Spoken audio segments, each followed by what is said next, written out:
নমস্কার, আমি অ্যাস্ট্রোলজার শ্রী শান্তনু শাস্ত্রী। আমার ইউটিউব চ্যানেল সহজ জ্যোতিষ শিক্ষা এবং ফেসবুক পেজ শান্তনু শাস্ত্রীতে আপনাদের সবাইকে স্বাগত জানাই। আশা করছি সকলে ভালো এবং সুস্থ আছেন। মনে আনন্দ উৎসাহ রাখুন, দেখবেন ভালো সময় আপনার সাথে থাকবে। আজকে আলোচনা করছি যে মীন রাশির ঘরে মঙ্গল প্রবেশ করার জন্য সেখানে কিন্তু রাহু মঙ্গল ছন্ন ছাড়ার যোগ বা অঙ্গারক যোগ তৈরি হয়েছে। অঙ্গারক দোষ যোগ বা এটাকে দোষ বলবো, কারণ এই যোগের ফলাফল ভালো নয়, তার জন্য একে ছন্ন ছাড়া দোষ বা অঙ্গারক দোষ তৈরি হয়েছে। এই রাহু এবং মঙ্গলের এই সংযুক্তি এটি কিন্তু রাশিচক্রের ওপর খুব শুভ প্রভাব ফেলবে না, কারণ দুটোই কিন্তু সম্পূর্ণ বিপরীত ধর্মী দুটি প্ল্যানেট।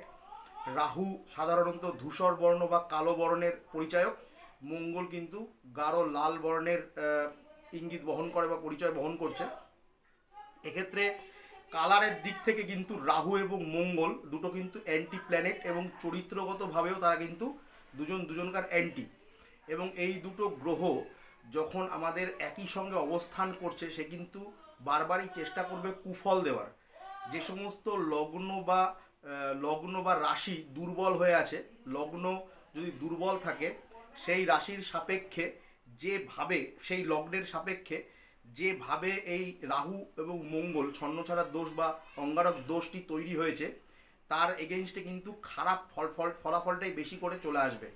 যদি লগ্ন দুর্বল থাকে, যদি লগ্ন শক্তিশালী হয়, তাহলে কিন্তু কুপ্রভাব বা তার খারাপ এফেক্টটা কিন্তু কম আসবে।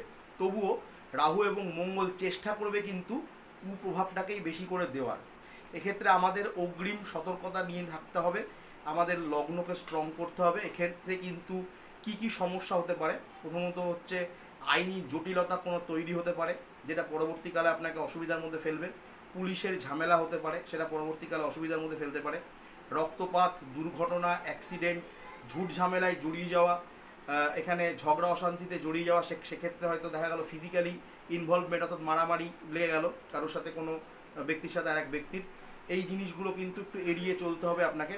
বেশি অত্যধিক গরম জায়গা থেকে দূরে থাকতে হবে। অতিরিক্ত গরম খাবার গ্রহণ করা থেকে এই কিছুদিন, যতদিন যোগটা থাকবে, সে কদিন একটু আপনাদের দূরে থাকবেন অত্যধিক গরম খাবার থেকে। এইগুলো যদি, সাধারণ জিনিস কতগুলো যদি আমরা মেনে চলতে পারি, কিন্তু আমাদের সমস্যা কিন্তু আমাদের খুব একটি আসবে না। এবং যদি সেরকম মনে হয় আপনাদের যে সমস্যা হচ্ছে, অবশ্যই কোনো জ্যোতিষের পরামর্শ নিয়ে নিন। নিজের মাথা ঠান্ডা রাখুন, জপ ধ্যান করুন। এবং এই অঙ্গারক দোষ বা এই ছন্নছাড়া দোষ যদি থাকে, বজরংবলীর শরণাপন্ন হতে হবে।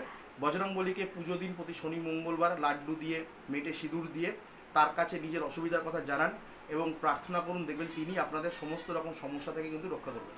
ধন্যবাদ।